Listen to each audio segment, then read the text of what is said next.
ওগোর মন খারাপ, ওইখানে এসে বসে আছে। তো আমি ব্যাপারটা বুঝতে পারলাম। মাঝে মধ্যে তোমাদের সাথে আমি শেয়ার করি যে একটা নতুন কুকুর এসছে আমাদের বাড়িতে আমার সাথে দেখা করতে।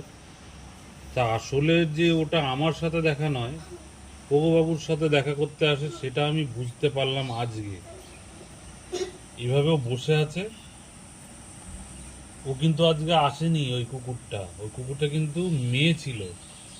আমি এখন বুঝতে পারলাম যে পোগোর বাবুর সাথে দেখা করতে আসে। তো আজকে এখনো আসেনি, ওর জন্য ওর মনটা খুবই খারাপ। দেখো কিভাবে বসে আছে।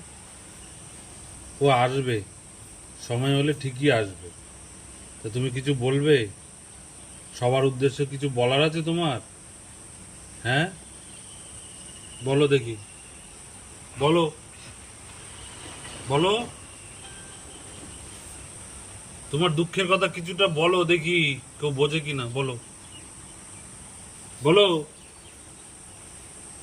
বলো। হ্যালো। হ্যাঁ, ওর দুঃখের কথাটা তোমরা একটু বোঝার চেষ্টা করো। ও কিন্তু বলল, দেখো কিভাবে ও দুঃখে আছে। এই দুঃখ মানে আমার তো খুব কষ্ট লাগছে। তোমরা কিন্তু কমেন্ট ওকে একটু সান্ত্বনা দিও, হ্যাঁ।